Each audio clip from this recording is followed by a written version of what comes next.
ये वीडियो आपको डराने के लिए नहीं बल्कि आपको जगाने के लिए है। खिला के अच्छे से सुला पड़ा के गए हैं।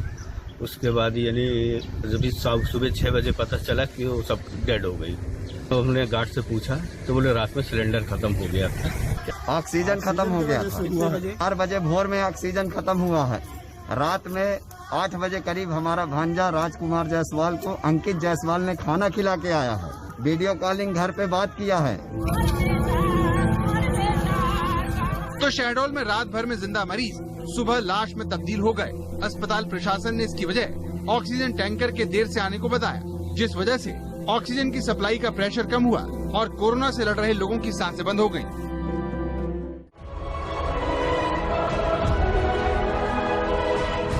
पापा को मैं अंदर जाके देख के आ रहा हूँ, उनके पास सिलेंडर नहीं है, वो तड़प रहे हैं, उनको प्रॉब्लम हो रही है, हम लोग हेल्पलेस है।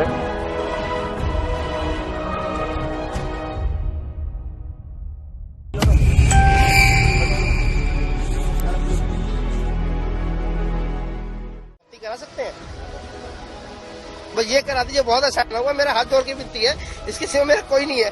मैं बाइक चला के रोता हुआ है इसके लिए, लेकिन कोई भी इसे सुन नहीं रहा। इससे कुछ मेरा कौन देखेगा? बेटी सियानी है, एक छोटी है गोद की। ताकि इन लोगों को मैं पैर पकड़ने को तैयार हूँ, लेकिन एडमिट तो करे ही। बेड नहीं है, वो नीचे लिटा के इलाज करा लूंगा। मास्क लगा के रखिए। क्या हुआ? मेरा पेशेंट 2-3 दिन से पड़ा है, लेट नहीं, बाथरूम करने ठीक करके लेटा हुआ, कुछ देखभाल नहीं हो रही है, ना कोई दवाई दे रहे हैं वहाँ पे। आंटी कोविड का पेशेंट है? हाँ जी। कोरोना का पेशेंट है? हाँ जी, और इनके पास दवाई नहीं है, तो हमें डॉक्टरों का नाम भी नहीं मिल रहा है। आंटी मास्क लगा के रखिए, मास्क लगा के रखिए।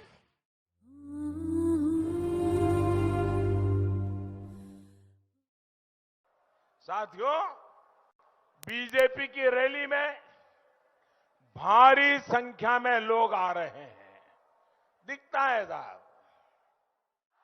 तो दीदी को सजा दोगे कि नहीं दोगे? सजा दोगे कि नहीं दोगे?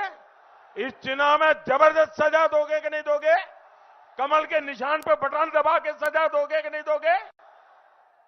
भाइयों बहनों, मलेरिया होता है ना भाई, होता है ना।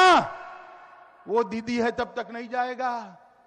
ये दीदी की मलेरिया से दोस्ती है, डेंगू से दोस्ती है।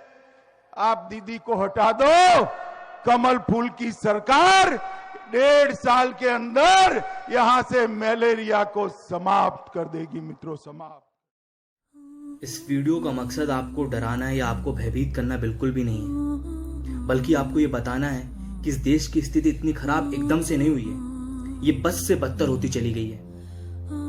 जब इस देश के प्रशासन को व्यवस्थाएं करनी थी, पर्याप्त समय मिला था बीच में, हमारे देश का प्रशासन राजनीति करने लगा, चुनावी रैली करने लगा चुनाव जीतने के लिए। जब रतन टाटा जैसा व्यक्ति अपने स्टील प्लांट का ऑक्सीजन देश की तरफ डाइवर्ट कर सकता है ऑक्सीजन की कमी को देखते हुए, तो सरकार क्यों सो रही है? टीएमसी को छोड़िए, कांग्रेस को छोड़िए, बीजेपी के तमाम नेताओं को भी छोड़िए, पर इस देश का प्रधानमंत्री तो इस देश का प्रधानमंत्री होता है, इस देश का गृह मंत्री तो इस देश का गृह मंत्री होता है। क्या किसी देश का प्रधानमंत्री या किसी देश का गृह मंत्री किसी पार्टी का प्रचारक हो सकता है? जब इस देश में इतनी बड़ी संकट की घड़ी आई हुई है कि लोग ऑक्सीजन की कमी से मर रहे हैं, हॉस्पिटल के सामने लाइन लगी हुई है, लाशें पड़ी हुई हैं, स्टिकर्स चिपके हुए हैं, there is no bed available, तब क्या हमें चुनाव को छोड़ नहीं देना चाहिए? क्या इस देश में चुनाव जीतना इस देश से ज्यादा बड़ा हो गया है? अरे बंगाल जीत भी लिया तो क्या, ये अगर ये देश हार गया? आप भी सोचिए जरा, इस देश की स्थिति